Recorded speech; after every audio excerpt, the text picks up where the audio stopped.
প্রিয় শিক্ষার্থী, আশা করি সবাই ভালো আছো।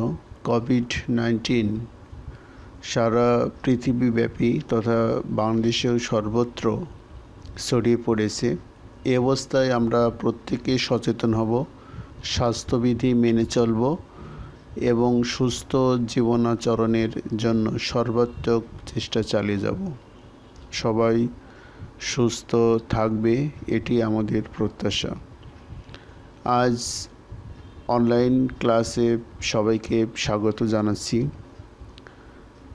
তোমরা জানো, যেহেতু সাময়িক কোভিড-19 কারণে শ্রেণী কার্যক্রম সরাসরি হয়তো আমরা পরিচালনা করতে পারছি না, যে জন্য ঊর্ধ্বতন কর্তৃপক্ষের নির্দেশে আমরা ধারাবাহিক অনলাইন ক্লাসের আয়োজন করেছি।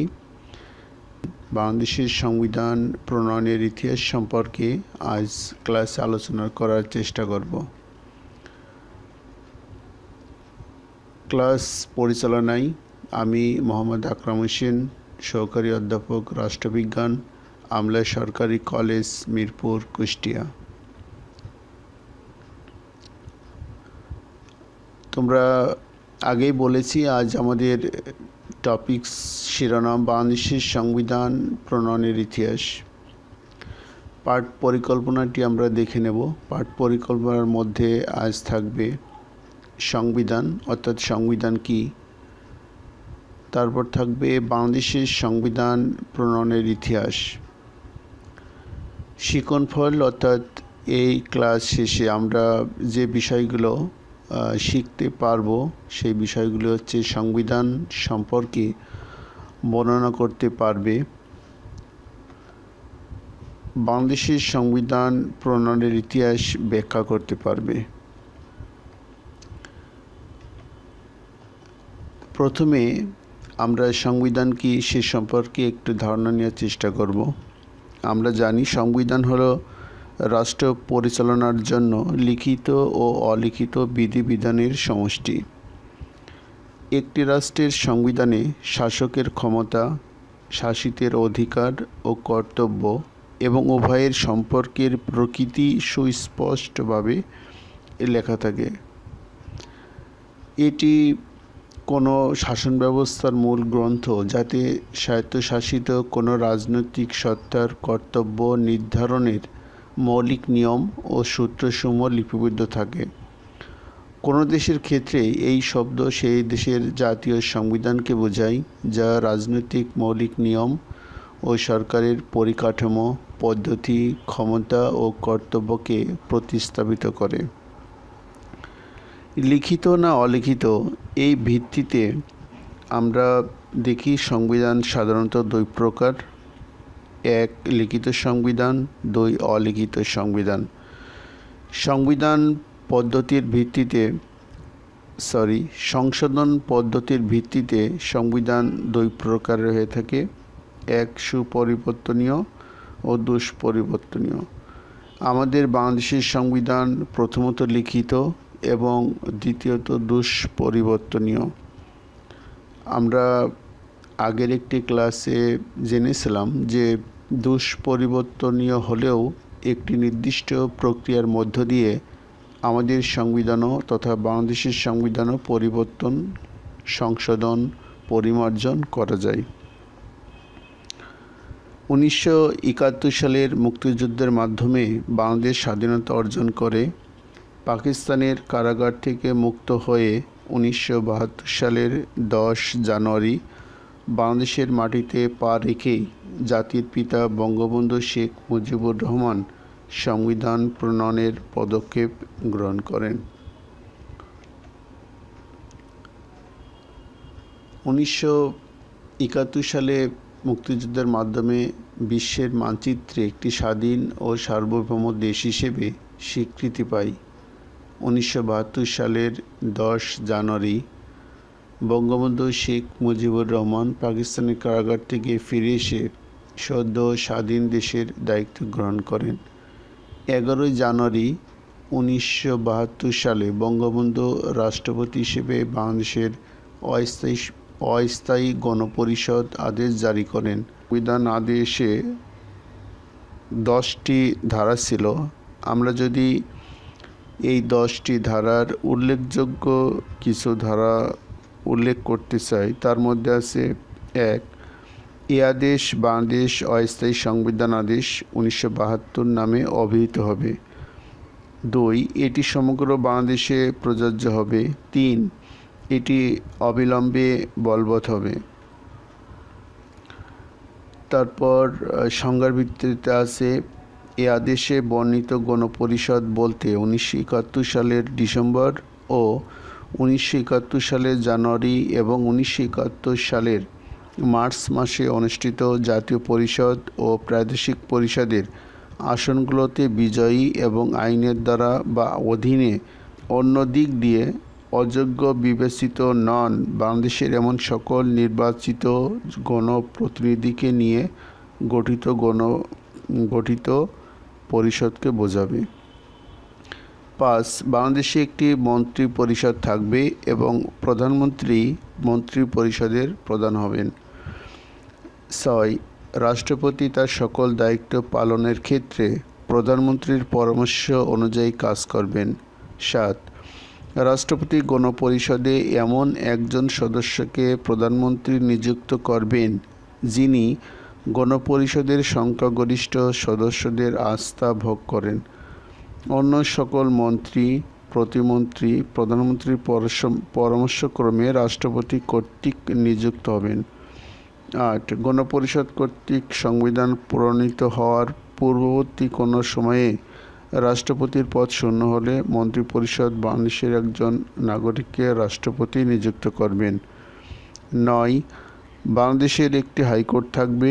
একজন প্রধান বিচারপতি ও সময়ে সময়ে নিযুক্ত হতে পারেন এমন অন্যান্য বিচারককে নিয়ে হাইকোর্ট গঠিত হবে। 10, বাংলাদেশ হাইকোর্টের প্রধান বিচারপতি রাষ্ট্রপতির শপথ পাঠ পরিচালনা করবেন এবং রাষ্ট্রপতি, প্রধানমন্ত্রী, অন্যান্য মন্ত্রী, প্রতিমন্ত্রী ও উপমন্ত্রীদের শপথ পাঠ পরিচালনা করবেন। গণপরিষদ আদেশ। গণপ্রজাতন্ত্রী বাংলাদেশের রাষ্ট্রপতি 1972 সালের 23 মার্চ বাংলাদেশ গণপরিষদ আদেশ জারি করেন। এ আদেশ 26 মার্চ 1971 সাল থেকে কার্যকর হয়। এ আদেশ অনুসারে ডিসেম্বর 1970 এবং জানুয়ারি 1971 সালের নির্বাচিত প্রাদেশিক ও জাতীয় পরিষদের সদস্যগণ গণপরিষদের সদস্য বলে বিবেচিত হয়। মৃত্যু এবং আইনে অযোগ্য ঘোষিত হওয়ার ফলে উভয় পরিষদ মিলে সর্বমোট 469 জন সদস্যর স্থলে 404 জন সদস্য নিয়ে গণপরিষদ গঠিত হয়। এই গণপরিষদের উপর গণপ্রজাতন্ত্রী বাংলাদেশের জন্য সংবিধান প্রণয়নের দায়িত্ব অর্পণ করা হয়। গণপরিষদ তার কার্যক্রম পরিচালনার জন্য একজন স্পিকার ও ডেপুটি স্পিকার নির্বাচন করে। গণপরিষদের প্রথম অধিবেশন 10 এপ্রিল 1972 সালে গণপরিষদের প্রথম অধিবেশন বসে। অধিবেশনের দ্বিতীয় দিনে আইন ও সংসদ বিষয়ক মন্ত্রী ডক্টর কামাল হোসেনের নেতৃত্বে 34 সদস্য বিশিষ্ট একটি খসড়া সংবিধান প্রণয়ন কমিটি গঠিত হয়। এই কমিটির উদ্দেশ্য ছিল সদ্য স্বাধীন বাংলাদেশের জন্য একটি সুন্দর, সুষ্ঠু নীতিমালার আলোকে এবং অন্যান্য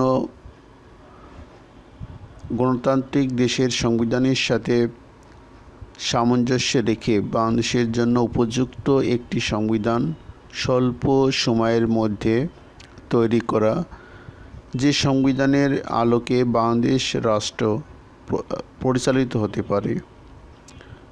17 এপ্রিল 1972 সালে কমিটি প্রথম বৈঠক করে। এই কমিটি সংবিধান সম্পর্কে মতামত লাভের জন্য বিভিন্ন পর্যায়ে অনেকগুলো বৈঠক করে খসড়া সংবিধান প্রণয়ন কমিটি সংবিধান সম্পর্কে বিভিন্ন মহল থেকে 98টি প্রস্তাব ও সুপারিশ পায়। 10 জুন 1972 সালে কমিটির শেষ বৈঠকে সংবিধানের প্রাথমিক খসড়াটি অনুমোদন করা হয়। 11 অক্টোবর 1972 সালে কমিটি সর্বশেষ আলাপ আলোচনা করে এবং সেদিনই সংবিধানের পূর্ণাঙ্গ খসড়া চূড়ান্তভাবে গৃহীত হয়।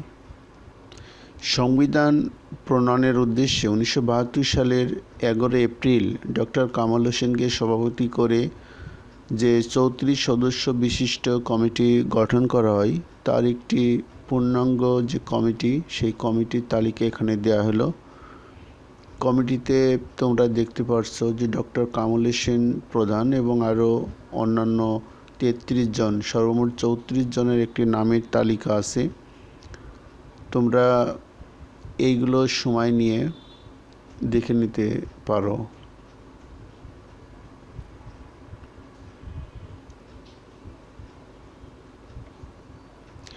গণপরিষদের দ্বিতীয় অধিবেশন 12 অক্টোবর 1972 সালে গণপরিষদের দ্বিতীয় অধিবেশন বসে। এই অধিবেশনে খসড়া সংবিধানটি বিল আকারে পেশ করা হয়। গণপরিষদে বিলটির উপর বক্তব্য দিতে গিয়ে বঙ্গবন্ধু শেখ মুজিবুর রহমান বলেন, এই সংবিধান শহীদের রক্তে লিখিত। তিনি আরও বলেন, এই সংবিধান দেশের সমগ্র জনগণের আশা আকাঙ্ক্ষার মূর্ত প্রতীক হিসেবে বিবেচিত হবে। সমাজ ব্যবস্থায় আইনের শাসন, জনগণের মৌলিক অধিকার, স্বাধীনতা, সাম্য এবং রাজনৈতিক ও অর্থনৈতিক ও সামাজিক ন্যায় বিচার নিশ্চিত হবে।